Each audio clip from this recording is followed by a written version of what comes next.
สวัสดีค่ะพี่น้องค่ะจะมาพับจีบบักเบงไว้อันนี้ใบตองอ่อนกล้วยน้ำว้าเด้อค่ะนี่จะมาพับจีบบักเบงไว้จะจีบโบราณธรรมดาค่ะพี่น้องค่ะนี่แหละคือเบื้องหลังการทำงานนะพี่น้องเห็นหน้าคลิปคือว่าพระชายเห็ดง่ายๆเนาะเห็ดเร็วปุ๊บปั๊บอันทู่จ้างงานกับว่าเห็ดง่ายๆนึ่งงานใบตองเห็นในคลิปค่าเดี่ยวแล้วไม่แล้วค่อยตัดโตเอาค่อยเตรียมของไว้เบิดแล้วอันหลังกล้องนะนั่นนี่แหละนี่อันนี้คือหลังกล้องได้นี่พี่น้องค่อยเตรียมของไว้นี่ค่อยก็ต้องมาเย็บแบบนี้ไว้ก่อนเพื่อค่อยจิไปถ่ายทำให้พี่น้องเบิ่งนะมันจังบ่เสียเวลามันจังเร็วหนาเวลาเขาถ่ายทำหรือเขาเฮ็ดคลิปแต่ละคลิปให้เบิ่งมันก็คือว่าเร็วแม่นบ่แต่ในความเป็นจริงครับไปนั่งเฮ็ดมันก็โดนทันเลยพี่น้องนี่อันนี้คือพายหลังพัชชาเช็ดพายเฮ็ดบักเบ่งจีบบานออกมือนี่5 ยอดจีบบานออกเคยพาทำแล้วแหละ2 ปีที่แล้วแต่ว่า FC ที่มาติดตามใหม่เพิ่นอาจจะบ่เห็นคลิปเก่าๆนะ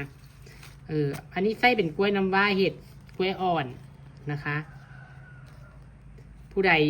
อยากใส่กล้วยแก่ก็ได้แล้วแต่เลยค่ะแต่ว่าอันนี้นะพัชชายังให้แบบว่าสีสันเพิ่นแปลกหูแปลกตาหน้ารอบนี้อันนี้คือกาบบักเบ่งโบราณค่ะกาบบักเบ่งโบราณแล้วก็นิยมใส่กันหลายคือกาบบักเบ่งลักษณะแบบนี้เนาะค่ะอีกแบบนึงที่ใส่กันก็คือกีบผักกาเนาะค่ะพี่น้องค่ะกีบผักกาพี่น้องกับซิฮู้อยู่เนาะจ้ะ